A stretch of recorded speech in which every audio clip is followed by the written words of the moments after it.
but I am glad that we're all here tonight. I'm Elizabeth Crowder. I'm the president of the Fairfax County Association for the Gifted. I've been a member of FCAG since 2017, and I've been on the board for 4 years. I really want to send out a special thank you to the FCAG members that are in the audience tonight. Your continued support of FCAG and of gifted learners in Fairfax County and the surrounding areas is crucial. As parents of gifted children, I know we don't always know where to turn. And so for me personally, finding FCAG was a lifesaver. I found all sorts of resources that I didn't know existed, and some of which we'll learn more together as a community this spring as we move through our guest speaker series tonight, which is our first one for 2022. And I would not have found out about all the different resources that I've learned about through the years without the support and dedication of FCAG volunteers. So thank you for your continued support of our organization.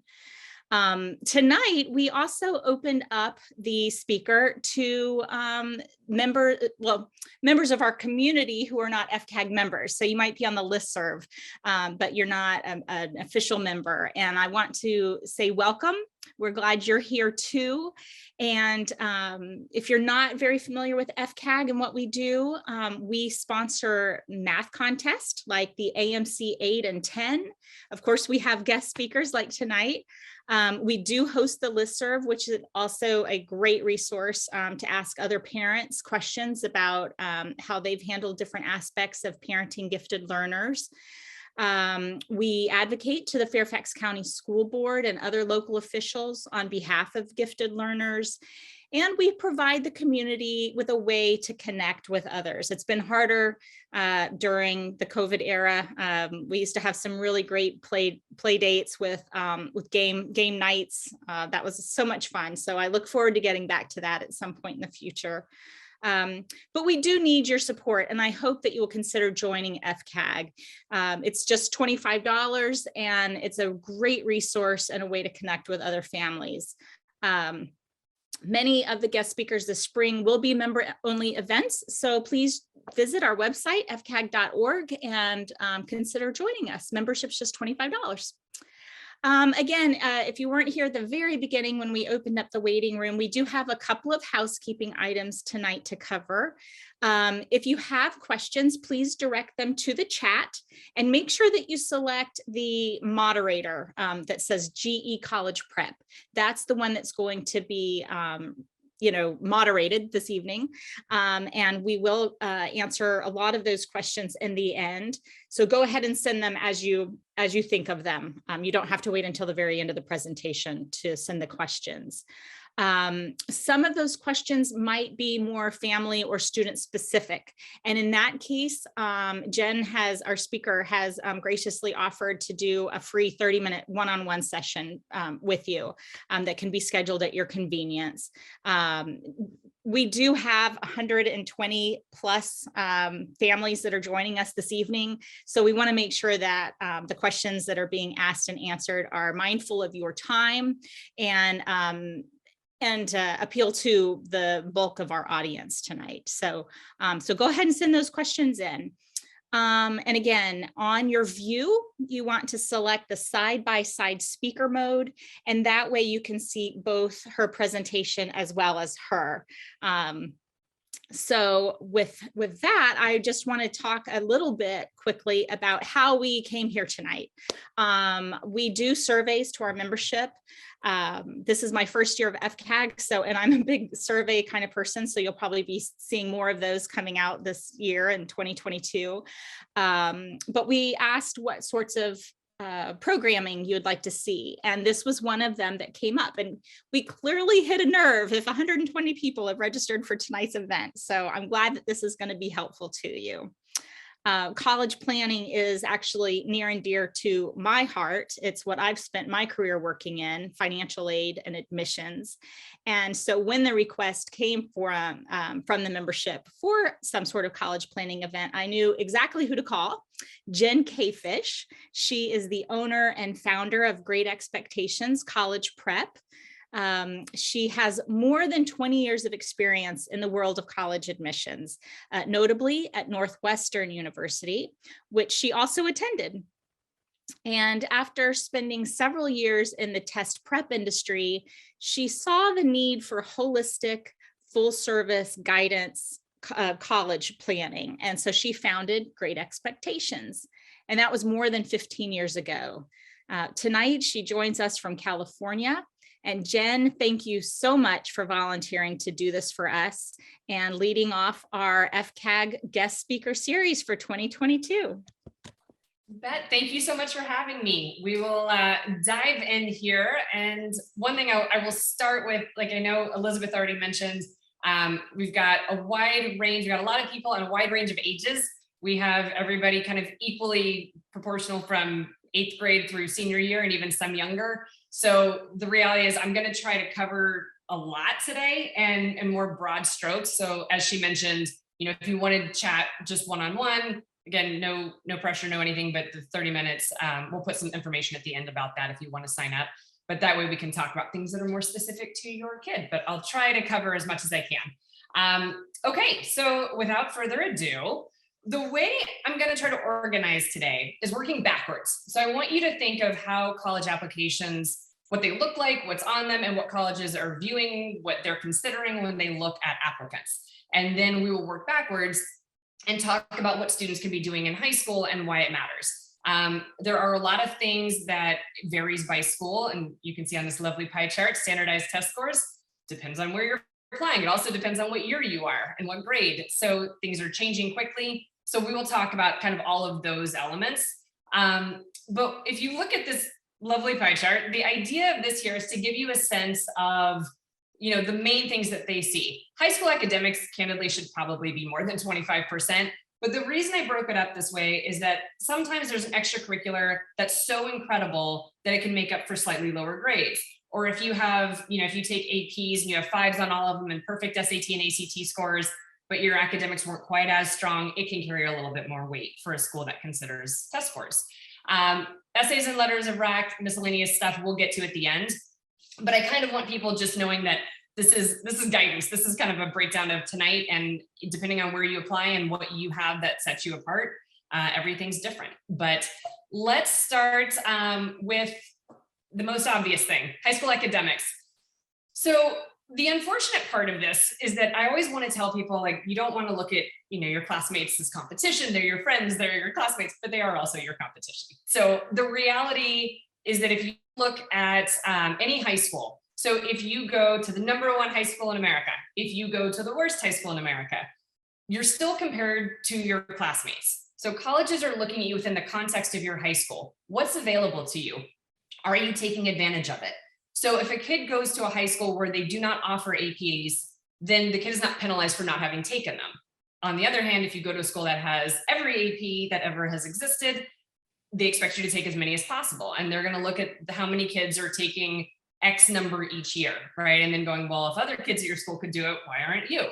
So this is something that, again, I know a lot of you are at very competitive schools or hoping to attend very competitive high schools. This is something that it's not a problem, but it is added stress. So let's talk about these 3 factors here. So you've got your GPA and grades. This kind of goes without saying. They want, you want A's. You want to have A's in as many classes as possible. The other reality, though, is that the course rigor matters just as much. So if you take all regular classes and you get straight A's, that's great for some colleges. That's going to be lovely. However, you're also going to have a lot of colleges that need to see that you've taken your AP or IB or whatever it is that your school has that are advanced classes. That is going to give them more confidence in your ability to succeed in college. So the more competitive the school, the more they want to see, again, more APs, more IB program classes, whatever you have that's available to you. Now, here's the thing that you're going to hear a question. If you go visit colleges, this almost always gets asked in an info session. And the question is always, would a college rather see an A in a regular class or a B in an AP class? If you're looking at like top 25 colleges, the answer always will be an A in an AP class. It's not an either or. So as much as that feels like a cop out of an answer, The reality is, look, if you can't handle a ton of APs without your grades suffering, don't take them, right? Doing a ton of APs and then getting some more Bs than As or even some Cs, obviously that's not ideal. We want to try to keep as much weighted towards A's as possible. But the reality is you want to challenge yourself. So it's up to you to kind of figure out where your line is and how you think you can handle. So I always tell parents and students, be realistic about your breaking point. I've seen students who have taken on too many advanced classes. They were straight A students. And then junior or senior year, they just collapsed because they decided to try to show colleges all that they could do. And then it doesn't go well.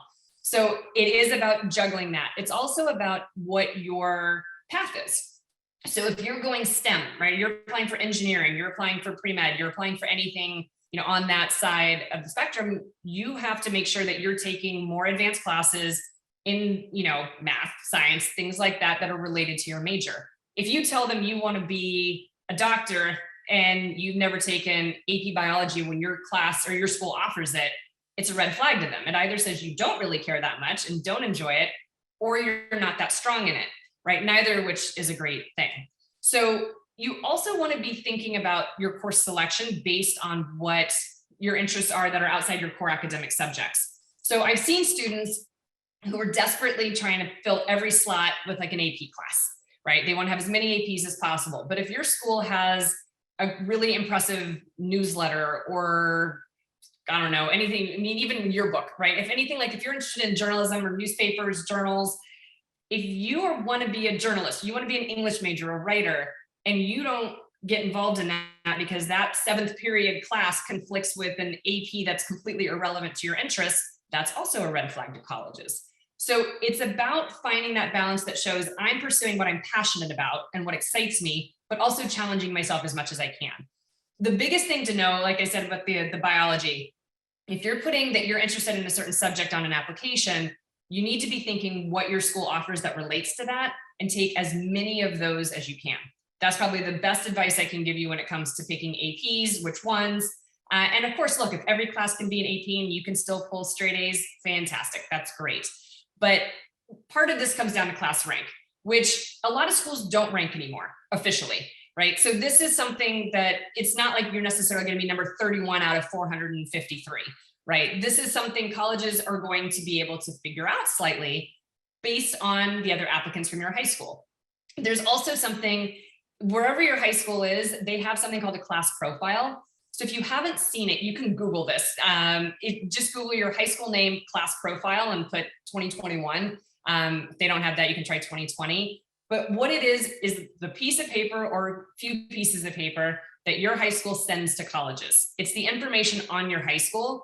They get a sense of generally average GPA, how many APs, or if you have the IB program, what's offered, what advanced classes, what's the average track for students. They have usually average test scores, things like that. All of this is on your class profile. It gives you a sense of how you compare. So class rank isn't necessarily exactly about your number, but it is, like we talked about, if everyone else in your school can handle 6 APs, or at least the top students can handle 6 APs, and you're taking 2 senior year, that's going to be a hard sell to those top 10, top 20 schools where they've got other kids from your high school who can handle more and frankly do better. But that also doesn't mean you need to go take 6 if 6 is going to really affect your GPA in a negative way. So it's all about finding balance and trying to figure out, what you can handle, still do well, and still paint a picture based on your interests. So when we talk about APs, and I'm going to focus on APs because it seems like with the questions a lot of people asked ahead of time, there are some schools that are more IB, some that have both options, but APs are the most common. So you can kind of extrapolate, the same general information, I think, from this chat. But looking at why, this is a big point. They haven't released anything since 2018 just now. But these numbers, you can look at the 10-year jump. 2008, 752,000 people took APs. Now it's 1.2. It's probably closer to 1.5 million at this point. What used to be, from a parent's day and age, people took, if there were even more APs, it was like you took a couple, you might have taken a few. Now kids applying to the top school are taking a ton. And this is the reality. When it's an option, you want to challenge yourself. The other way to think of this, again, we talked about proving to colleges that you can handle high-level coursework. If you take an AP, one of the things I always hear is how much does the grade matter compared to the AP exam score?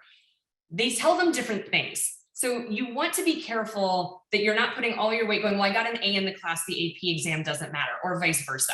So your grade in the class in an AP class is going to tell them, did you do your assignments? Were you reliable? Did your teacher like you? And yes, did you do well on the exams or the papers or whatever is involved? But the reality is a teacher can go rogue on AP. You could get an A in the class, but they went completely off script. They didn't really teach the AP curriculum. The only way for colleges to know that is your AP score. So if you get an A in a class and a 2 on the exam and it's out of 5, that's another red flag for colleges, right? They're going to say maybe you got an easy A, or maybe the teacher didn't really teach to the curriculum.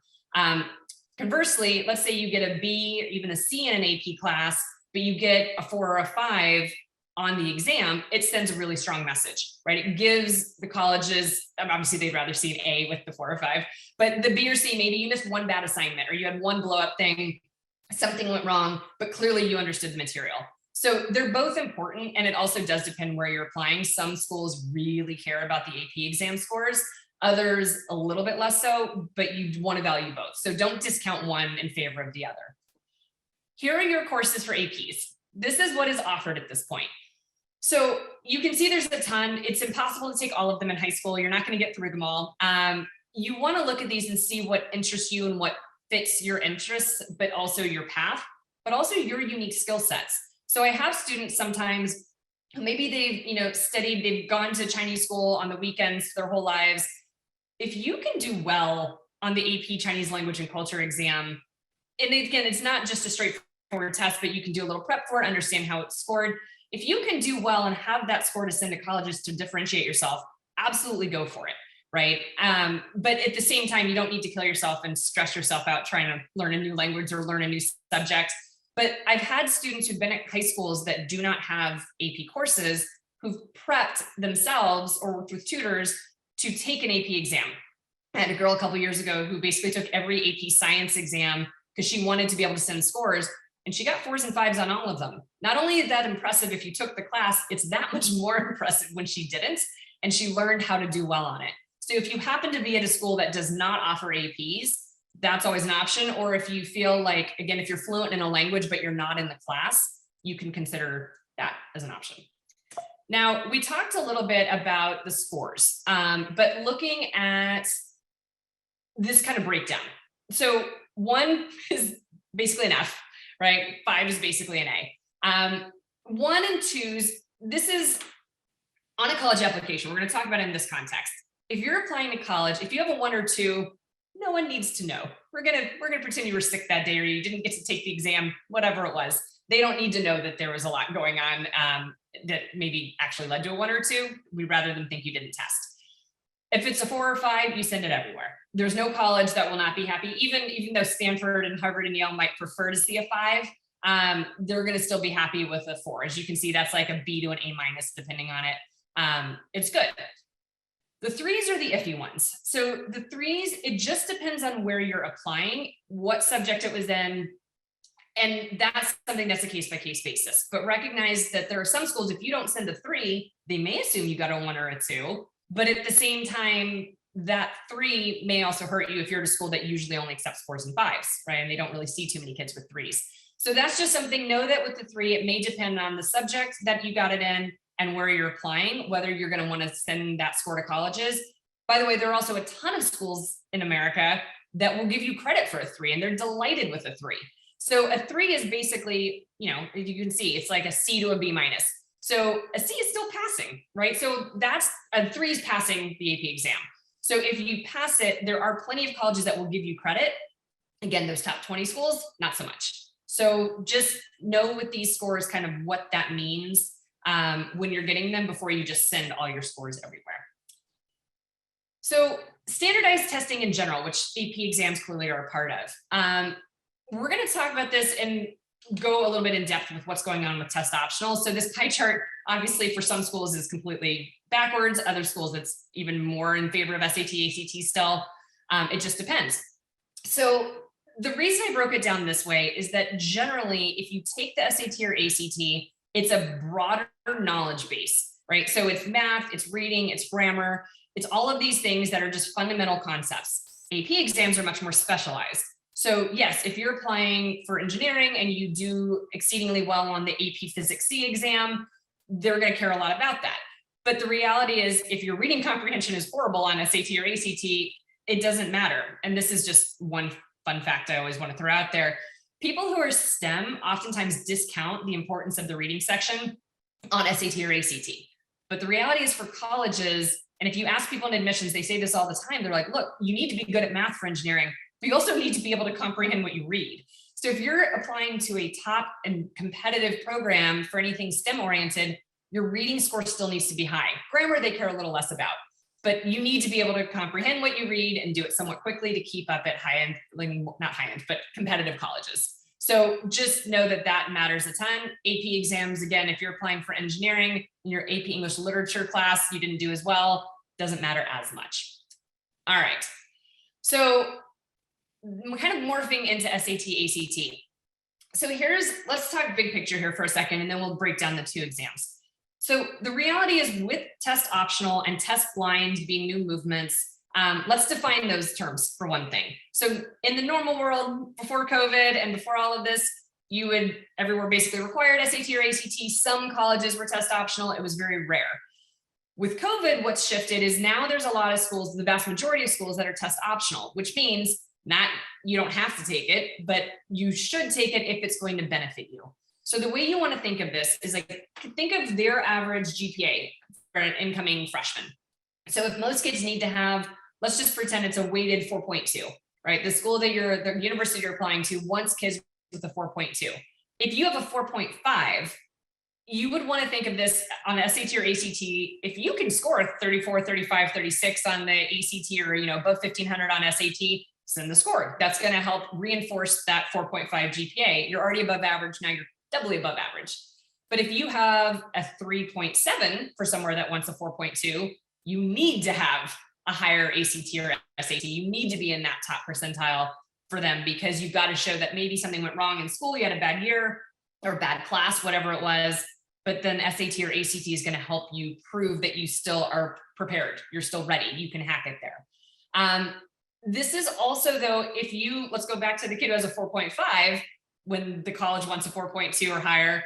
If you score a 27 on the ACT, that's not to your benefit to send. It's going to hurt, it's going to hurt your application, right? It's not going to strengthen it.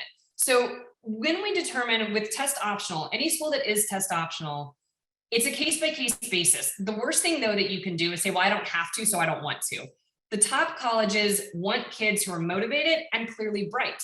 So if you can do well on the SAT or ACT, that gives them more positive information. It's another check in the positive column for you and the reasons to accept you. If you don't take it, they can either assume candidly that maybe you're too lazy and you didn't want to, which is a lot of students. They very, very delightedly took advantage of test optional and said, great, I don't have to test now.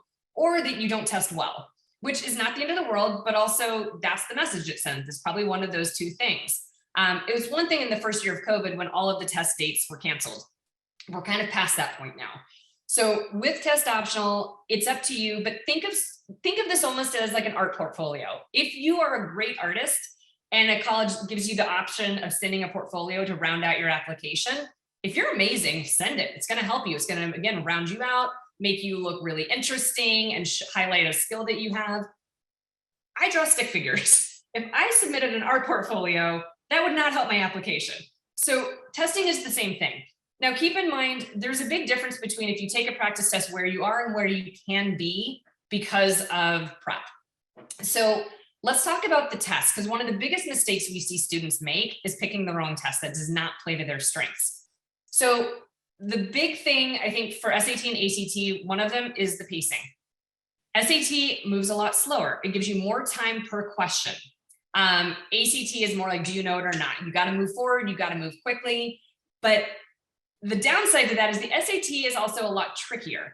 So what you're going to see on the SAT are going to be, well, it's even here. It says, what's the best answer versus what's the right answer? This is more on reading, but it's a way to think of the test. So the example of that is if you're looking at a critical reading section on SAT and there's a question, you're more likely to get a question that's like, one could infer that in a different scenario, this character would do which of the following, where there may be two answers that could kind of work, but one's better.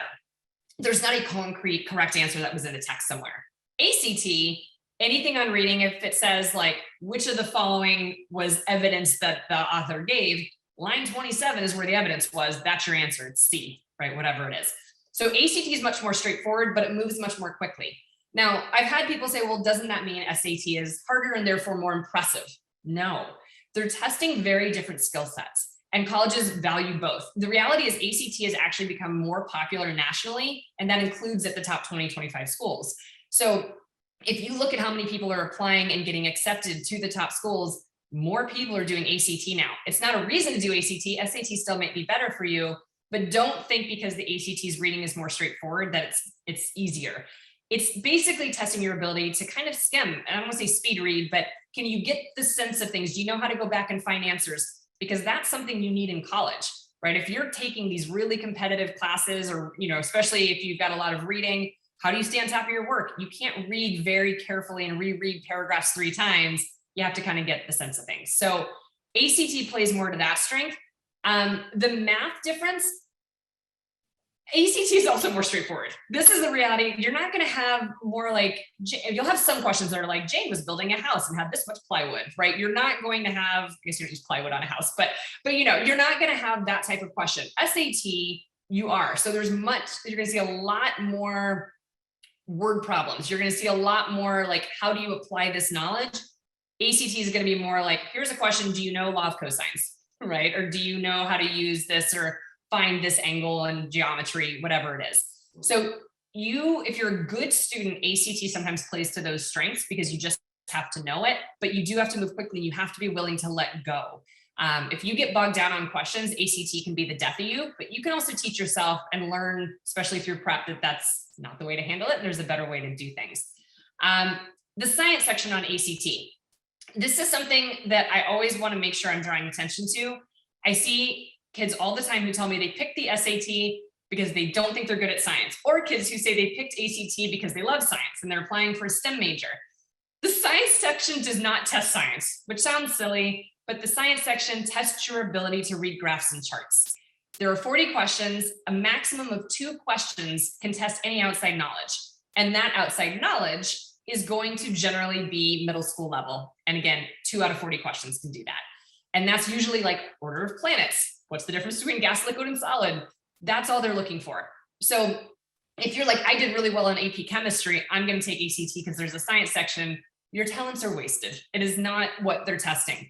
But again, they're testing a general skill set of like, can you analyze a chart or a graph or the data here and there and understand which bird flew faster or farther in the spring, whatever they're giving you information on, can you break it down? So be aware, and the science section, by the way, also moves very quickly. So you don't have time to really hesitate and hover on a question and just linger. You have to like have a gut instinct generally and be like, I'm pretty sure that's what the graph's saying. So know that time is an issue. Anybody who has any accommodations, if you have extended time, if you get breaks, anything like that, ACT becomes a better test, candidly, because with that, it's a testing. The timing is the biggest limitation on that test. So if you get extra time, you're kind of taking that out of play. So just know that if you are approved for accommodations, ACT is generally a better test for you, and colleges do not see, if for better or worse, for people who either are approved or are not approved, there's no way for college to know if you had extended time. So something to think about. Okay, so timeline. So this is not perfect. We're going to talk about this a little bit, but every kid's different. So looking at this, sophomore year, I don't have SAT or ACT on here, but we'll talk about why and talk about when there's exceptions to this. So let's talk about PSAT, which I've faded out because it's not as important as some people think it is, but I want to talk about it for the national merit. There's the semifinalist, finalist stuff. There's the scholarship. The PSAT, if you take it sophomore year and you get a perfect score, no one will ever know and no one cares. So this is, people kill themselves. We have people call us all the time who want to prep for the PSAT. It doesn't matter. You're welcome to do it and just get used to testing and learn about standardized testing. That's absolutely fine. But to be eligible for national merit scholarships and, the semifinalist, finalist stuff that comes with it, you have to take a junior year. There's not an exception to that rule. So know that if you can be in the top, you need to be top 3% to get anything. So finalist is, and it depends on the state, but generally top 1% is a finalist and top 2 to 3% will be semifinalist. It depends on where the score kind of breakdown is. So if you don't usually test in the top 10% when it comes to standardized testing, I would just honestly tell you, don't stress about prepping for PSAT or taking it that seriously. You can take it for fun. You can take it to learn a little bit more about tests in general, but it's not worth much if you're not going to be in that top 3%. So if you're, 96th percentile, again, no one knows, no one cares. That information is going nowhere. It didn't help you. Again, it doesn't hurt you. It's just not serving a huge purpose. But if you are a national merit semifinalist or finalist, there are a lot of top colleges that is its own question on the application is, are you a semifinalist or finalist? They want you to be, right? Because it's a feather in their cap. They can then say, X percentage of our accepted in our incoming class were national merit finalists. It's just a nice award, basically. It's a way to distinguish yourself. It's like saying you're top 10% in your class, right? It's a way to say that you're top 1% in the country or top 2%, depending on what you win. But so PSAT, again, don't stress too much about. If you're going into junior year, they're usually in October of every school year. COVID has now made it interesting. Some high schools have started offering it in the spring, which is a little bit, there's a gray area to that. It may end up that they go back to only doing fall. It may continue letting you do fall or spring, but it's what your high school offers. So you have to do it that way. You can check with your high school. Just make sure you're aware of it. One thing to throw out there right now, it's not in there, but for those of you with younger kids, so 2 years ago, the national merit people said they were going to start accepting ACT scores as well. So they were going to let kids, to be a finalist or semifinalist, you could also submit an ACT score instead of a PSAT score. But then COVID hit. That was supposed to go live in 2020 fall, and they just froze on all of their changes, and that has not happened. So whether they've dropped it permanently, whether they're going to do that in the future, we'll see. But just know that eventually you may actually be able to submit an ACT score for the national merit. So there's that.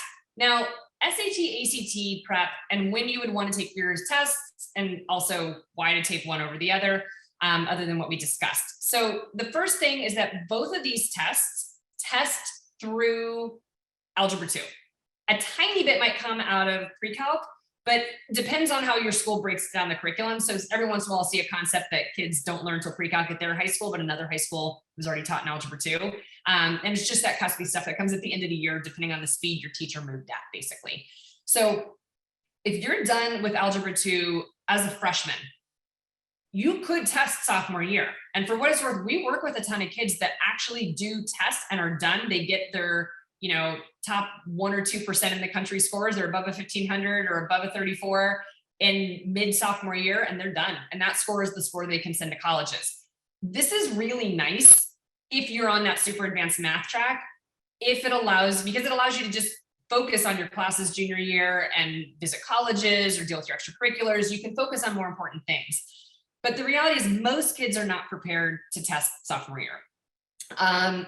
Junior year. So let's say you take Algebra 2 as a sophomore. Generally what we recommend is, if you can, start prepping in the summer and then test in the fall. You generally, for either test, SAT or ACT, want to take it 2 to 3 times. So because there's a curve in play, basically the SAT is an official curve, ACT, it's basically a curve. It's a little different the way they do it, but your score can differ. You can get the same number of questions right on 2 different tests, have different scores. So even if you do nothing else, I say, unless you got a perfect score the first time, take it a second time. But the other reality is that a lot of schools let you super score now. So what that means is that, let's say you took the ACT in February and April and June. In February, you knocked English out of the park, but you bombed the rest, right? In April, math went really well, but you bombed the rest. And then in June, reading and science went really well, but the rest didn't go well. You would take your English from February, your math, and you could configure a new super score. So what this allows you to do is focus in on the sections that you really need to focus on. Another change to testing, which should be coming soon, it was supposed to happen in 2020, and again, got pushed back because of COVID. ACT said they were going to, as of fall 2020, allow kids to retake only a single section, which is very groundbreaking for standardized testing in general. Again, it did not happen because COVID threw everything off and they had closed, everything was too much of a mess. They couldn't pivot that hard. But I think it will happen soon because they keep saying they're trying to do it and they just need the world to kind of hit normalcy again at some point. But the beauty of that is if you take, again, say in February, maybe 3 out of the 4 sections are great, but there's one section that's not solid. If you can just prep for one section and test for that alone in April, that's much easier, right? And then even the mental endurance of having to sit there for 3.5, 4 hours is out of the way.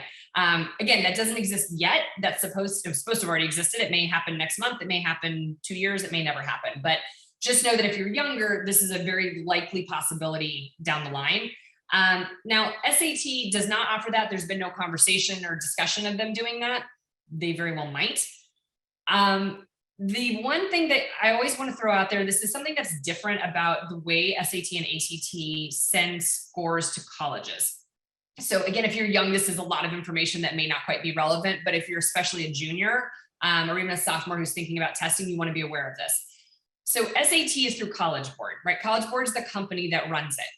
The way they operate is they have agreements with each college. So there might be a certain school that you're applying to that, let's just say you took the SAT 3 times. First couple of times you tanked it. Last time you had nailed it. You got both your sections were amazing on the final test date. A lot of colleges require College Board to send every score you've ever taken. They send your entire record. You have no control over what they send. ACT has you pay by test date. So if you took it April, let's say February, April, June again, but you only want to send June, technically you can. All right, so you could pretend February and April didn't exist. That being said, I will say this is kind of muddying the waters, but this is how much things are changing. That was the truth forever until this year. I had one college, and it was randomly Colorado Boulder, that I was with a student, we applied, we sent the scores in together, I saw everything. And when I looked at his portal, when he officially applied, it showed the 2 scores he sent. And then one of the scores that he had not sent, that we didn't tell them about, showed this test date and then blanks, blanks, blanks, blanks. And for him, it didn't matter. He had like a 35 on the ACT. It wasn't a big deal that they knew he took it a 3rd time because they don't care how many times you took it. But it was interesting because it shows that the way they're reporting to colleges is shifting. No other college had that on their portal for what it's worth. It was just Boulder for some reason this year. But I'm suspecting that might change down the line. So anyways, part of the reason I bring this up is that you need to be sure you're ready to test before you start testing. A lot of people are like, well, I'm just going to take it and see how I do. Don't do that because that score is likely to go to colleges. If it's almost for sure going if it's an SAT. ACT, it might be, depending on how this is changing. So take practice tests, right? Take proctored exams. I mean, we offer them on weekends. I'm sure other places offer them near you or around you. You can just take one out of a book, whatever you want to do. But you want to make sure that you are scoring where you want to score before you take an official test. So take that seriously.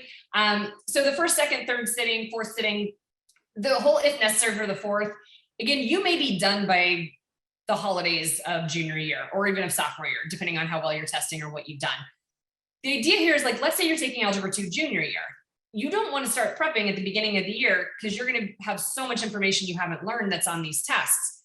But you would want to start prepping probably around the holidays. And then think of 2nd semester, you're reviewing all of the other years of math. You're reviewing grammar rules, you're reviewing reading comprehension and skills on speed reading, skimming, mapping, things like that. Then towards the end of your prep, you're finally being able to review all the Algebra 2 you've been learning simultaneously. And you could test in that kind of like April, May, June, end of junior year if you need to. The senior year 4th sitting, I really recommend avoiding if you can, partly because it'll make your life much easier. I'm picking a college list if you already know your score leaving junior year. That way, summer, you can be finalizing your list, deciding where you're EDing, working on your essays, all of these things to talk about. But if you don't know your test scores, it could be really challenging for you to be able to like pick a college that you're going to be a good fit. And we see kids all the time who are positive that they can break 1,500 and then end up with a 1,380. And we're like, well, then your college list is wrong, right? If we assumed you were going to be in the 1500s, but you can't break 1400, that's a different list of colleges. So point being, senior year, yes, you can test. A lot of colleges will let you test mainly through October because there's November 1st deadlines. There are some schools that have later deadlines. If you do regular decision, usually that's a January deadline, so you can generally test through December. There are some colleges that will even let you test through February of senior year. Please don't do that. It's just so much added stress and anxiety. And the reality is then you have to send those scores blind. So even if you misbubbled, that score is going to colleges because you had to just say, as soon as it's scored, send it to these colleges, you have to rush it. So again, when in doubt, try to be done by the summer before senior year, if not sooner, and then senior year's there if you need it. Okay, out of testing, that's kind of the big picture stuff on that. So extracurriculars, this is usually one of the big questions, especially with younger kids. You know, yes, it's what classes to take, things like that.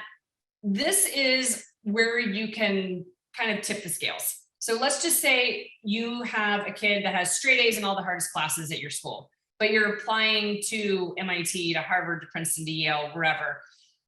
If you're applying to the top schools, congratulations, all of the applicants have this, right? You are now average as an applicant because you are the best of the best.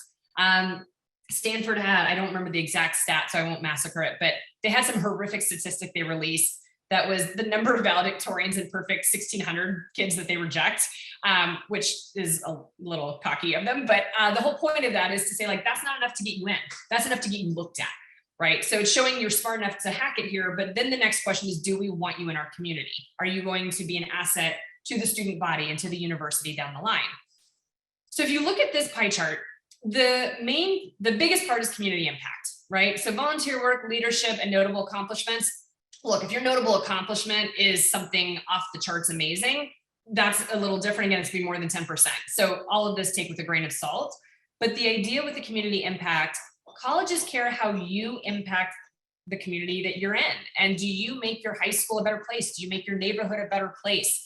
Are the people around you better off because you're there?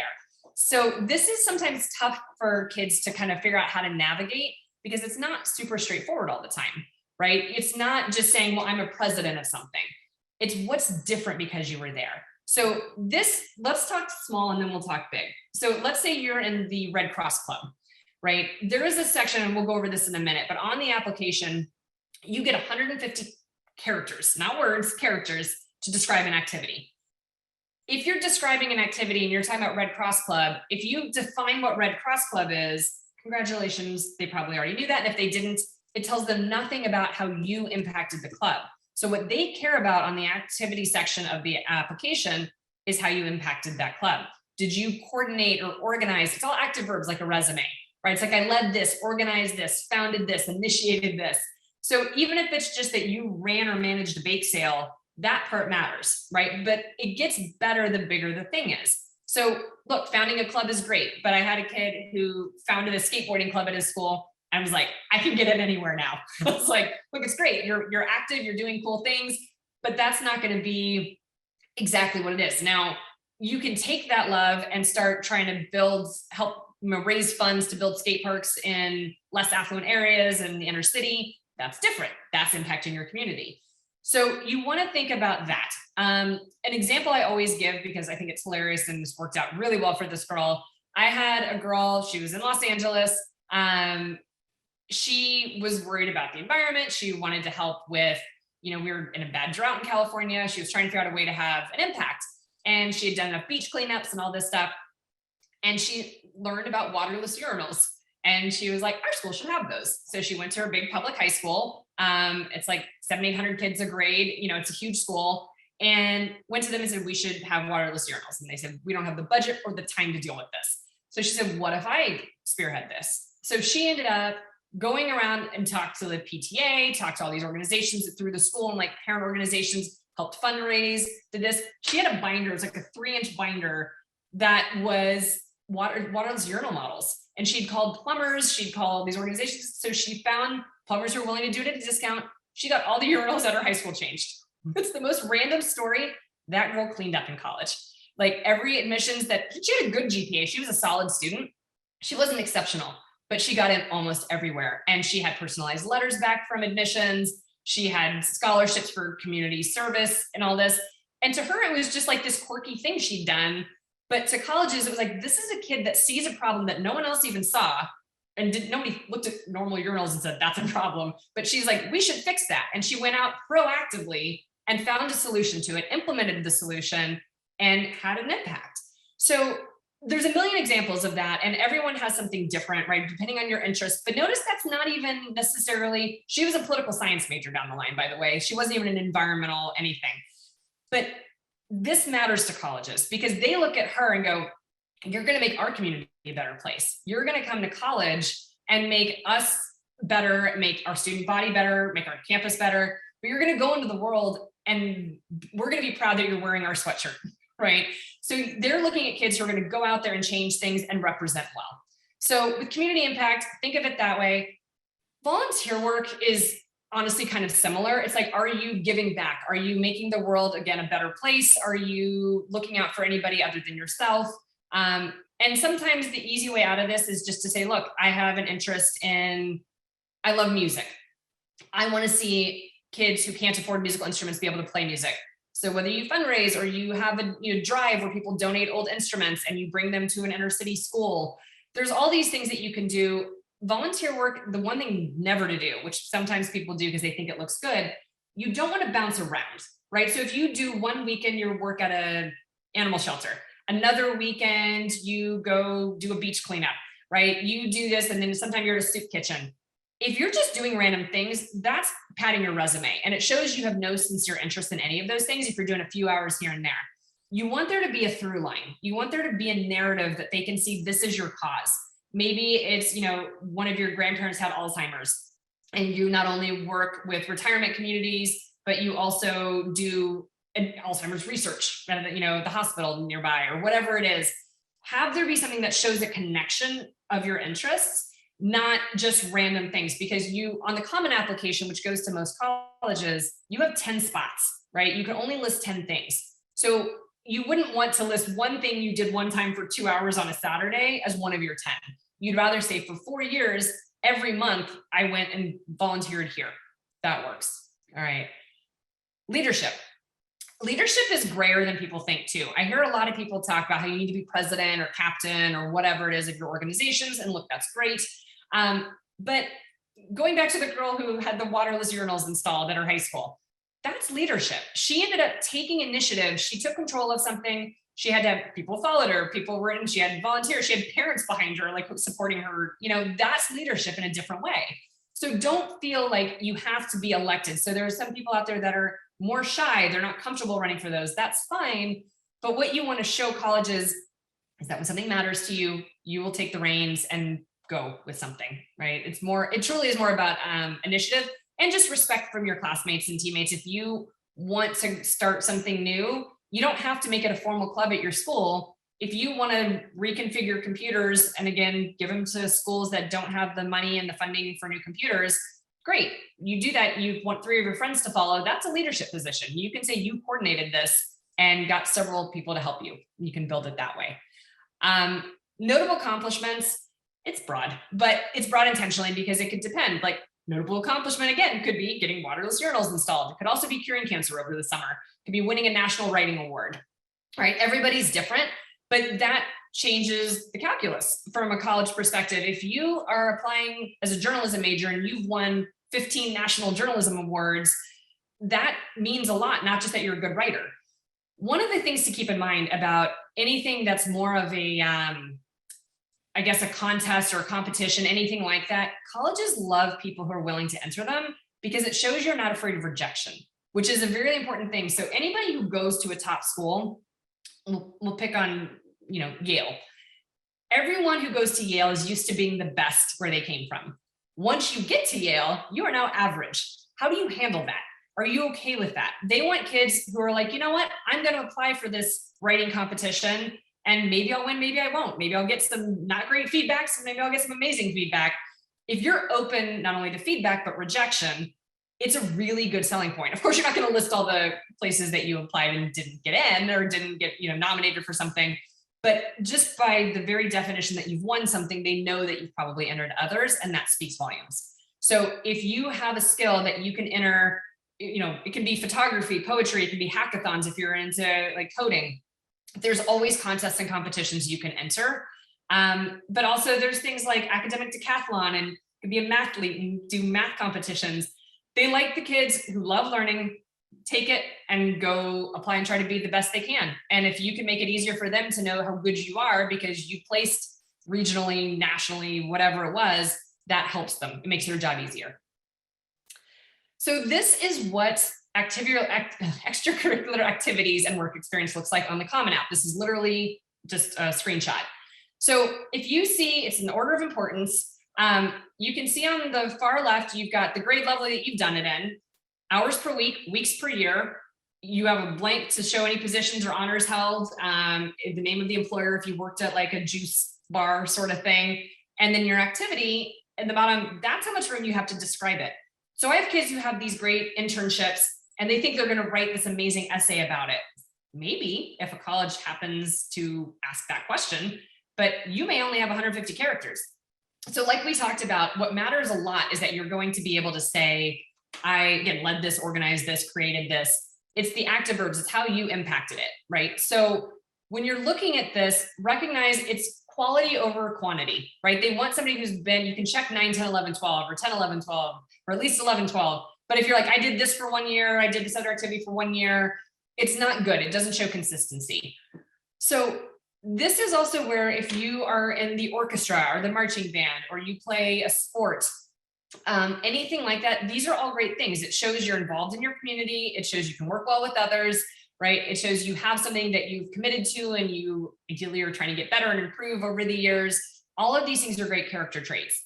But keep in mind that if you are applying, let's just say you played soccer in high school. I've had parents ask me if they, the kid wants to stop soccer senior year, and the parents are panicking going, well, you can't stop before senior year. Here's the way to look at this from a college's perspective. Yes, they like to see consistency. But if the kid has something more impressive or exciting or interesting that they could do in that 10 to 20 hours a week that they're investing in soccer, could you try this? Sorry, my watch. Siri's talking to me because it thinks I'm talking to her. Anyways, but you can use that time for something better, fabulous, then you want to. If you cannot use it for something better and you're just going to sit at home, stick with soccer, right? But colleges are not going to be like, well, she played soccer for 4 years, not 3. She's going to be a great biochemist, right? It doesn't factor in that way. It speaks more to how you spend your time and how much you can juggle. And honestly, time management is a big part of this. So just, I think, keep in mind the way this looks, because a lot of times what you're spending your time on, again, you'll have 10 of these blanks. Think of this also for work experience. Let's jump to that really quickly. So if you're doing paid work, a big question I get is like, what type of paid work looks good to colleges? So part of this also depends on your financial situation, candidly, because if you're very well off and not hurting for anything, and your parents pay for all of your expenses, colleges, they see your parents' income, they see things like that on the application. But if they see you're working bagging groceries at the local grocery store, or scooping ice cream, or working retail, it speaks to your work ethic. It speaks to also that not everything was handed to you, right? You are able to go into the world, and your friends are probably going to come mock you while you scoop ice cream, right? And you can handle that. It's a very different, more intangible thing that you're trying to demonstrate. It's not, and it's also that you have a job that your uncle didn't give you, or your parents' best friend, and you didn't get fired. You were reliable. You were trustworthy. You were trusted to close the cash register at the gas station, right? These are little things, but I think people applying to top colleges underestimate the value of those, because they're focused on, well, we need an internship at these really impressive places, right? And we need a paid internship here, here, or here. That's great. But again, this is something, work experience, I say this is wonderful. I really discourage you ever working where your parents work that they can see, right? There's obviously connections or things like that, and use your connections, help your kids out, that's great. But if you work somewhere and they can see, again, on the application where parents work, they see where you're employed. And if your kid's employed in the same place over the summer, you just negated anything impressive about them getting that internship, because they're just going to assume they got it not on merit, right? That it was nepotism. So you want to make sure they're working somewhere else that shows that they earned it themselves. Now, let's say you're interested in STEM. there are, everywhere you live, depending on what you're closest to, but out here we've got SpaceX, we've got Boeing, we've got JPL. They all offer internships that are very competitive for students to apply to. That's great. That's going to count a ton if you're applying for engineering or aerospace, anything, right? That's going to be wonderful.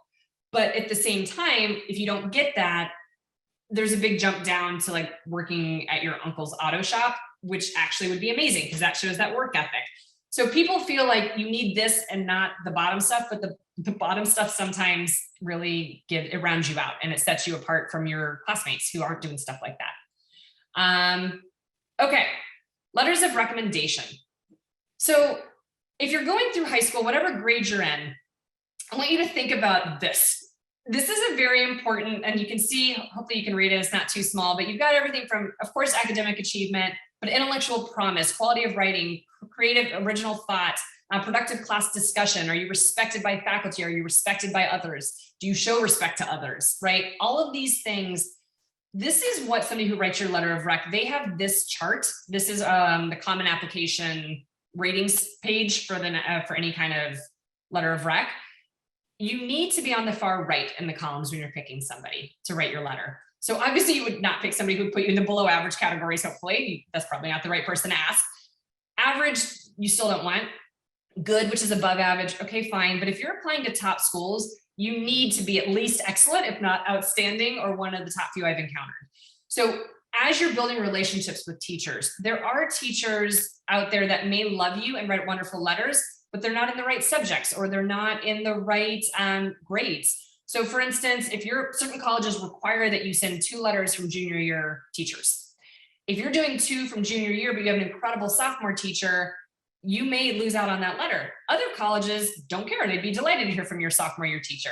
If you're applying for a STEM major, some require you to have a math and a science letter. Other colleges are like, doesn't matter, send us whatever you think reflects well on you. So the reason I always want to cover this now when kids are younger is I see a lot of kids who think the letter of rec is going to be written by somebody who thinks they're smart. So they need to get an A in their class. And again, A's are great, get an A. But if you got an A in AP biology, that doesn't mean your AP bio teacher can write a good letter of rec for you. What will be better is somebody who maybe was the advisor for a club or an organization you're in, or coached you in a sport, or runs orchestra, or you babysat their kids, right? And they also taught you in English or bio or whatever it is, because you want somebody who can speak to your character. So again, as you're looking through this list, it's integrity, maturity, reaction to setbacks, concern for others. This is a really important thing for colleges. And I think this also gets underestimated a lot. The value of this is very high because top students are hard to differentiate between, right? So on paper, when you're looking at a transcript, everyone has A's. They all took the hardest classes. They usually have all good test scores. This and essays and extracurriculars to an extent, but this is something where you can't fudge this. This is what a teacher is telling them, that this is a kid who's kind and compassionate to everyone and comes in for extra reading after class, and we have passionate discussions about, World War II military history. That goes a long way in a letter, right? It's not just about how good you are in the class. So if you're younger, especially if you're a junior, pay attention. This second semester schmooze, you need at least 2 teachers, not at least, you need 2 teachers, usually for sure 1 junior year. Almost everybody just assume you need a junior year teacher. There's a good possibility you'll need a second one this junior year. It might be somebody younger or from a younger grade, but you need to be thinking who's going to write this letter for you. And you want to generally ask. Every school sometimes will give you suggestions on when to request. Sometimes that request is supposed to come at the end of junior year or first week of senior year, but make sure you're asking early enough that they have time to write a thoughtful letter and they have not committed to too many other students. If you ask too early, then it's strange. So I wouldn't ask like now, junior year, but after spring break, between that and the end of the school year is generally kind of normal. Towards the end of the school year is better, but again, defer to what your school counselors are telling you or suggesting, so you're kind of on track. But you want to make sure that these are strong and really going to differentiate you. This is a big differentiating factor that, again, people underestimate the value of. The essays are the other place for that. So I put the common application essay prompts here. So also to just define Common App, because a lot of people get confused. On the Common App, this is 90% of colleges, maybe even more at this point, but roughly 90% of colleges in the US use the Common App. So you have, I think it's like 6 pages basically. of everything from your name, where you were born, where your parents were born, where they work, what your grades are, all of that stuff, your extracurriculars. And then you have this. So this is one essay that you have to write. You pick from these 7 prompts. So you will pick a prompt and you will answer it. But notice that question 7 is topic of your choice. So if 1 through 6 don't spark anything, you can just write a great essay and number 7 is perfectly fine. But here's where people get confused. This is not the only essay you will write. What happens is colleges have something called a supplement. So when you apply to Princeton wants this essay and 7 others. Now they're short, but that doesn't make them easier, right? When you have 7 essays, you first of all have to come up with 7 very unique topics that are unique from each other, but also unique compared to what your classmates will write about. And they have to be really insightful and witty, or whatever you're going for to differentiate you. It can't just be answer the question. If they ask, what are you passionate about? You can't be like, I love biology. Like, biology is very interesting because that's the cornerstone of the world. Like, it doesn't work that way. It's got to be something deep. It takes a lot of thought. The reason I bring this up is how much work goes into these. Until you've done it or been traumatized by watching someone else go through it, people don't understand how much work goes into these. So recognize that most schools, I would tell you, on average, have 2 to 3 prompts. That's like average. You have some that are 7 or 8, but most kids apply to 8 to 12 schools. So this is the number. It's not a magic number. You can apply to fewer. If you have a safety school that you're really excited about and passionate about, that is absolutely something that you don't need to apply to 8 schools. If you know you're going to get in, you find out some of them are rolling, which means they'll tell you after they read your essays and applications, and 3 weeks later you're in a college. But if you're shooting high, most kids do 8 to 12. Lately during COVID, it's been higher because kids didn't get to visit. They don't really know where they want to go. They can't compare things. So it's like throwing darts at a wall to an extent, going, well, I don't know if I like Harvard or Columbia better. I don't know the vibe at these schools. So, but knowing that number, the reason I bring that up is you can do the math on how many essays this will be. It's a lot. So you always want to start the summer before senior year. You don't want to start any earlier than that generally. Even this Common App essay, people are like, well, if the prompts don't change, which they don't generally, why not start sooner? I was like, because you hopefully have more life experiences, and hopefully whatever you've chosen to do in the summers, especially the summer before senior year, will give you something great and inspiring to write about. It may not, it may be a totally different topic. But if you write it too soon, you're probably missing out on the more mature parts of your life that come later. The other reality is that the supplemental questions change. So some colleges keep the same ones every year, others change them every year. You don't want to write essays and then have them thrown out because it turns out those aren't the ones for your grade. And they don't usually release that until summer before senior year. So they have, well, I shouldn't say have to. They're supposed to release them by August 1st because that's when the Common App goes live for the next grade. But some will release it on their websites even as early as May or June. So we always recommend that kids, hopefully have your list pretty narrowed down and kind of defined by the time you move into summer. And then in the summer, really dive into your essay work. Picking topics for this is not easy. So this is something, again, people are always trying to figure out the balance between bragging, but telling them something that you're proud of, telling them something horrible that happened to you. The best way of looking at this and thinking about this that I've ever heard was from somebody who ran admissions at a top university. And he said he reads personal statement essays and letters of recommendation to determine if he wants this applicant to date or room with his own son or daughter. And I think that's, at first I thought it was a little strange. I think it's genius because he's right. What you're doing here is trying to tell them what kind of human being you are. Are you passionate about things? Are you a dynamic individual? Are you excited about things? Do you take failure well? How do you handle things? What matters to you? All of these things that you would want for somebody who dates or rooms with your own child, that's what they're looking for here. So if you're just going to say, I won this contest and I'm the best writer, or I won this portfolio review for this, they can see that on your application. So your essay should never repeat information that they already know. If there's something in depth that you really want to talk about that ties to one of those accomplishments, you're welcome to. But the other thing to think about, and this is something that as young as some of you are on this webinar, you should start thinking of essay topics. So like I said, sometimes you want to wait, but start thinking of moments in your life that have impacted you and given you this profound reflection of what matters in the world or why you want to pursue this path in life. That's what's going to make a good essay. So keep a journal or keep it, put on notes on your phone, whatever you do. Come senior year, you're going to be very happy you have this. The best essays are very simple. And when I say simple, I don't, obviously the writing's lovely and wonderful, but they're not trying to do something too crazy. The people are always like, well, I don't have anything exciting to write about. I was like, that the best essays aren't about something incredible that you accomplished or some incredible thing you experienced. It's seeing the beauty in something very small.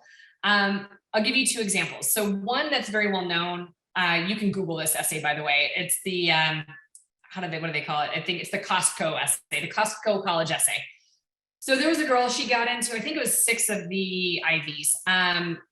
She wrote about going to Costco with, I think it was her grandmother, maybe her mom or her aunt or something like that. But she goes around, and to her, this was the greatest way to experience other cultures and tasting foods off tables. And colleges thought it was incredible because it was a simple concept of somebody who hadn't had much in life, but found so much joy, but also had an insightful, introspective view on that experience, right? That separated her a great deal. One that I always like to talk about, that was one of my students years ago, because I think this shows where people can go wrong very quickly, but also how you can pivot. There's no bad idea.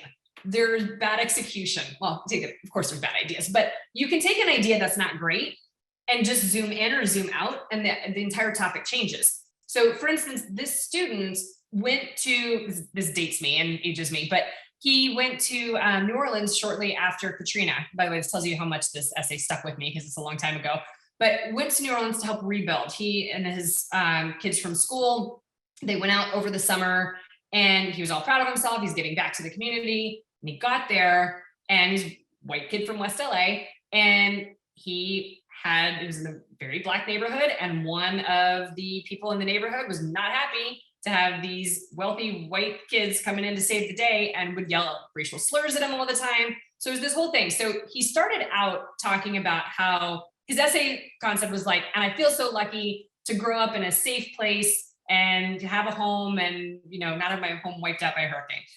And then it became more about social inequity. And then it kept going, but it was all generic. It all didn't feel like him. It was just an essay anybody could have written. So we kept talking about it. And finally, we got to the fact that there was a moment that there was one person in the neighborhood who was really nasty to the boys, especially him, all the time, and would yell stuff at him from the porch. And on the last day, they had all of these extra energy efficient light bulbs that they were using to rebuild houses, and they didn't know what to do with them. And this kid was like, I think she's gone. I see her car's not in the driveway anymore. I'm going to go put the light bulbs on her porch. So he sneaks up thinking she's not home, puts the light bulbs on the porch, and turns, and as he's leaving, the door opens and she's home. And she starts to yell at him, sees what he did, and bursts into tears. And his essay, which was genius, was about how everyone has pride. So it turned from, I'm the savior, I came to help, and I'm such a do-gooder, and I love giving back to communities, to realizing no one wants to need help. Everyone wants to have pride and not need somebody to come in and save the day. But it became such a powerful essay. And what it told you about, if you think about the guy in admissions who says, I read this to see if I want this kid to date with room with my son or daughter, this is a perfect example. It gives you a sense that this kid is a good human being, but also recognize something in that moment that most people wouldn't have. So when you're talking about essay topics, I always say the more you can zoom in, the better, because that moment that he could write about and that realization was way more powerful than talking about just how tough it was to be in a neighborhood that had crime and got wiped out by a hurricane. Like, it was not going to be a strong essay. So think about these things, keep track of things that happen to you, keep track of moments, keep track of realizations. Sometimes there's something that, when it's failures or challenges or setbacks, number 2 is all about that. The reality here that I always want everyone to keep in mind, there are plenty of people who've had challenges, setbacks, and failures, but the scale is immense, right? There's a vast difference. There are some people who will talk about the challenge was they decided to take an AP history class when they probably should have only taken honors, but they did well. And then there's other people who are like, my parents died in a car accident, right? Or I had to go through the foster system or whatever, it is something horrible. I had a kid recently who had brain cancer and was talking about that. So when you compare that to a kid who's saying like, my setback or failure was I had a bad teacher that year who gave me a B, it doesn't really work. So for number 2, just be careful that it's something profound enough. And the reality is that you want it to be something that if someone else had the same experience, they wouldn't necessarily have the same reaction. A good example, which I always feel like it sounds harsh when I say this, but I have a lot of students, an unfortunate amount of students who, especially moms who've had breast cancer. And luckily, almost all of them are fine. But the reality is almost all of them want to write their essay about needing to step up in the house and doing the dishes and driving their younger siblings to soccer practice or whatever it is, and being that. But I was talking to somebody in admissions about this, and their point was like, but shouldn't you do that if you're just a good human being? Like, why does that make you a good college applicant? Right? Yes, maybe you're more aware, maybe you value each day more and you value the small things in the moments. That's wonderful. But you can, again, zoom in, you can find something in that experience that is a unique realization or had a profound impact on you in a unique way. But think of it from the admissions officer's perspective. How do you stand out because this happened? Why are you a better applicant? So I've had kids who want to talk about, overcoming eating disorders or having to go to rehab. I was like, look, maybe there's a good essay in here. And I've read a couple that are, but also you're just giving them reasons maybe not to accept you. Why are you a better candidate than someone who did not have an eating disorder or did not go to rehab? That's the question you have to ask when you're picking topics. So I know those things can sound harsh, but keeping in mind that that's the thing, you've got to win them over and make them feel like they really got to know who you are and that you are different. Because at the end of the day, colleges want people who, we always use the phrase authentic but unique, right? We want you to be true to who you are. All of your activities, your classes you've chosen should lead to something bigger, right? There should be a big picture concept of who you are, what you want colleges to view you as, what matters to you. But it should also be unique. It should be different. So if you've done the same thing as everyone else who's applying to that college for those same majors, it's not going to help you.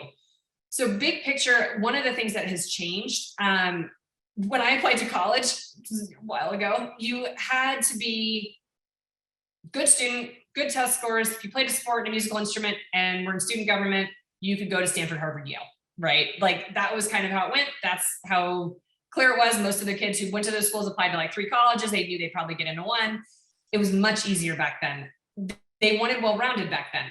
Unfortunately, which I don't necessarily agree with, but this is the reality, colleges now oftentimes use the phrase depth, not breadth. They want kids who have that particular interest and dig deep into it and just go for it, right? So again, this can be an academic interest. It can be waterless journals like we talked about. It can be anything that you care about that you just go for. And they're building a diverse, well-rounded class, but they're taking individuals that have unique interests. An example I always give is Vanderbilt, Elizabeth's alma mater, has a presidential scholarship they give. And it's one of the only merit scholarships. And it's to a kid they find fascinating and interesting and think give, something to the community that's different. The kid who won it was like, now it's over 5 years ago, but there was a kid who won it who had the world's largest collection of carnivorous plants. And it's the most obscure thing on the planet, but they loved it from admissions because this is a kid who marches to the beat of his own drum. And by the way, he was also like, I think, political science. He was not a botanist, right? He just had a quirky interest and just pursued it and went for it. So when you're thinking of how do you stand out, how do you differentiate, you need to do as much as everybody else, right? So if you're applying to these top schools, you have to have the grades, you want to have the test scores, you need to have interesting experiences and extracurriculars. But the most important thing is that you are somehow different also. You need to have a unique calling card that pretty much no one else has and sets you apart and makes them feel like you will be an interesting addition to their student body. So this is something just to kind of recap quickly, because I know we're running out of time here. I want to just talk about these very briefly. These factors obviously factor in. How much will depend on which schools and what your skill levels are. So athletic recruitment. If you're going to be the next, #1 draft pick, obviously athletic recruitment is going to carry more than 20% weight. D1 and D3 have very different rules and very different processes and what they're looking for. But athletic recruitment obviously can change a lot of the calculus on this. Same with auditions and portfolios. So if you're an artist or a musician or an actor or an actress, these sort of things carry a ton of weight if that's the path you're going, right? But obviously, if you're going to be an engineer but want to share your art portfolio, they're like, that's nice, but they're not necessarily going to be looking at this as something that's a deal breaker or deal maker for you if you have a good art portfolio as an engineer. high school relationship and reputation, there's two elements here. The reputation side of things, like if you go to one of the top schools in the country, as many of you do, that helps a ton. They know the school, they know the rigor, they know what you can handle. The high school relationship also matters. So let's say you go to school that doesn't have a great reputation, they don't hold it against the kids. The thing that can impact you as a student or as a family, the relationship can be determined just by the school counselors. And there can be weird relationships that you cannot explain. You'll see, I'm sure you see trends in whatever school you attend or are planning on attending. They always get kids into this school, right? And a ton go here. We have a really great private school in LA who they are now going on 21 years without getting a kid into Duke. They get their kids in all the Ivies and Stanford and Northwestern, Georgetown, not Duke. Duke hates them. It has to go back to something. Usually it comes back to a broken ED agreement, things like that. Something happens. But candidly, I just tell students who are there, I'm like, look, the reality is you're probably not getting into Duke from that high school, and it doesn't matter. It's a great school. So there are factors outside of your control. But if you have, again, a good relationship and they trust your high school and they've been very pleased with how kids have done once they've gotten to the university from your school, it's going to benefit you. Interviews, that wording got knocked down somehow. It's not lined up. But interviewing, I put as 10%. It could be 0%. Some places don't interview at all. If you interview really well, it helps you. It's not going to be, again, a deal maker or deal breaker generally, but it is something that also shows demonstrated interest, which we'll talk about in a second. So your interview should be something where you're proving to them that you know about the school, that you're excited, and that you didn't just throw out an application. If it's optional, it means do it. You always want to do an interview if it's even a possibility. Social media. This is always a surprising one to people. I think the stat now is over 80% of colleges check out kids' social media. So I have kids who are like, great, I'm making mine private. No one can see it. That's fine, but then it looks like you're hiding something, right? The reality is, which is fine, people get it. But with social media, you are missing an opportunity if you make it private. So what I always encourage my students or anybody who works with us to do is like, think of it as your teenage LinkedIn, right? If you have Instagram, most don't have Facebook these days, but whatever you're on, Instagram's great. Make your name easy to search for and have the photos that you post be you with at Habitat for Humanity, holding a shovel and a hard hat with your friends, or having a wholesome dinner with your family, or being at the beach with your baby brother, right? These things give them a chance to get to know who you are. If you're posting all these pictures of you being wasted and rebellious, colleges don't want that. So be smart about what you're posting, but recognize that, yes, you can make it private. Yes, you can stay off social media entirely, or you can start to build an online presence that will impress colleges because they are looking for you. So they want to see this, make it easy, give them something else to like about you. Demonstrated interest depends on the college. So the reality is with demonstrated interest, you're going to have some colleges that don't even acknowledge this, others that value it highly. And that means, are you signing up for their emails?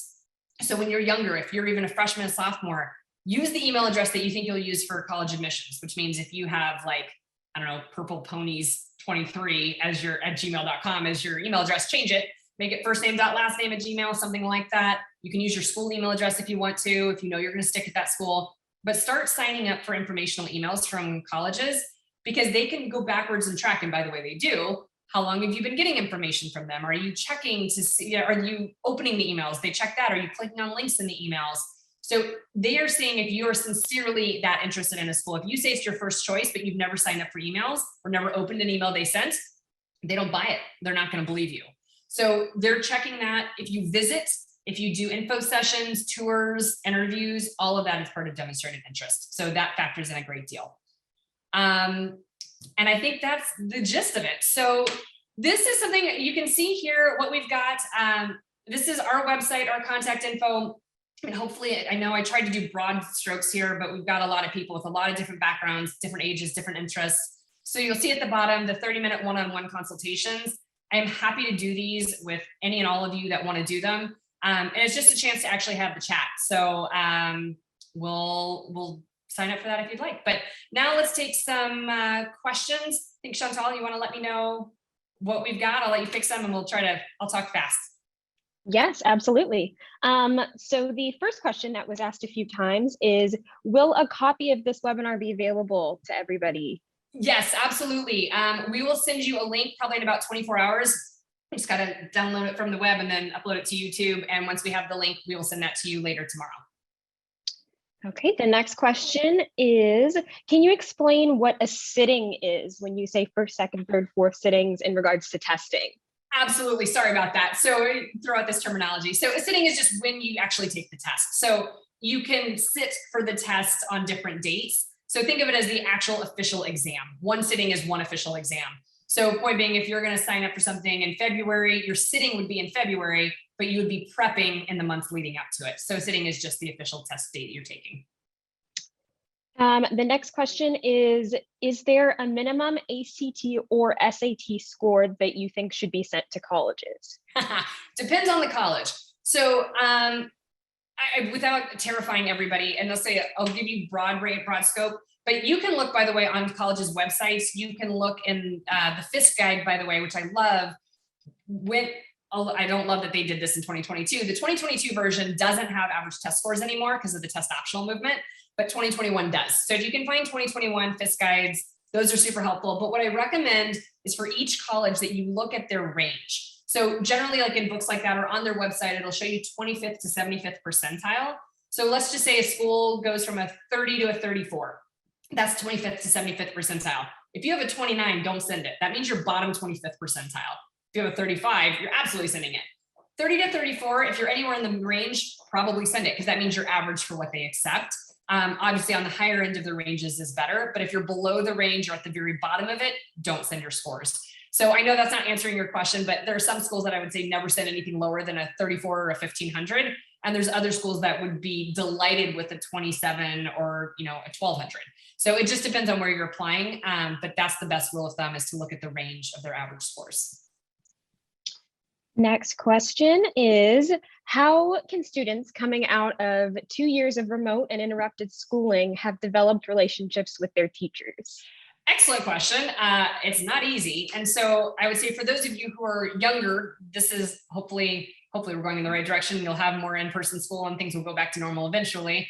For those of you who are older and had, a couple years, especially if you're a junior now, you've still got time to develop those relationships. But if you are still, for some reason, in, online virtual learning, it's hard, but it is something where send emails saying, can I set a meeting with you as a teacher? If you're in person, going in, it's just making sure you're putting in more effort and showing sincere interest in the material. So again, most of you, I believe, are back to in-person. So on the bright side, they want junior year teachers. So if you had online learning and less of a relationship with teachers early in high school, then you're fine. You won't have too much of an issue. I hope that answers that. Okay, next question is, how would you differentiate bragging about yourself versus talking about what you're proud of on college applications? So tone. That all comes down to tone. So the reality is, if you've done something incredible, you want them to know this is not a time to be modest, right? The college application, you want to be as in your face and here's everything that I offer and bring to the table and have accomplished. But the tone matters. It should be confident and direct and clear. But if it starts to sound arrogant, or it starts to sound like you're trying to inflate something that you've done and make it sound bigger than it is, it's not great. But you want to make sure that you are being very honest. And now is not a time to hold back. But the tone of the way you describe it on the extracurricular section and the way you describe it in your essays, that's what matters. Because you can make anything, you can sound humble and grateful for opportunities at the same time that you won a national award or cured cancer over the summer. All right, and one more. Are the AP exam scores required on college applications? Good question. No. So the reality is, if you've taken AP classes, they will see that you took the AP classes and be a little surprised if you don't send the scores, but it's not required. There is a section that says, would you like to report AP scores? The general way to go about it is, if you took an AP class, you take the AP exam. If you take the AP exam, you submit the AP score. But again, if you did terribly or things didn't go well and you want to leave them off, you have the option of leaving them off. Awesome. I think that does it. Excellent. All right. Well, thank you guys. Elizabeth, is there anything you want to add at this point before we sign off? I did see one little question come in from, it came to me by accident, but what can you say about SAT test or achievement test? And I think the reason probably we didn't cover this was because we talked about it earlier in the program. So to that writer, I would just say an SAT2 test. Got it. She added that. So that's a specific, yes. Okay, so here's congratulations. They no longer exist. They were officially eradicated as of this past year. So even though you used to have schools that would require them, like Georgetown was one of the holdouts that always wanted 2 or 3 subject tests. A lot of the other schools strongly recommended them. They are not offered anymore. College Board just canceled them. So you don't have to worry about this, for better or worse. For some kids that was a help, and others it was not. So they are gone. There is one more question that just came in that I'll ask. Do colleges like to see dual enrollment courses at all? Absolutely. I think those are great. And of course, everything's within context. So depending on what else you're taking and what subject and what you're studying, but dual enrollment is always great. So colleges are impressed anytime that you're doing more than the average high school thing. And dual enrollment comes in different levels, right? So you can be doing a very kind of simple class in that, but it's still better than taking just a regular high school class. And there's also higher level dual enrollment classes you can take through your local community college or university. Anything else? I think that's it for questions. Jen, right on time, 8:30 exactly. I love it. I know. That's amazing. Thank you so much for this. It's been very helpful, very informative, and wonderful to watch. It was a joy to watch. Thank you for having me. Oh. And to the FCAG family out there, thank you for joining on and making this a success. We're glad you were a part of it, and we will make this available for you tomorrow. Jen, thank you. Thank you so much. Absolutely. Everyone have a lovely evening. Thanks so much for joining us tonight.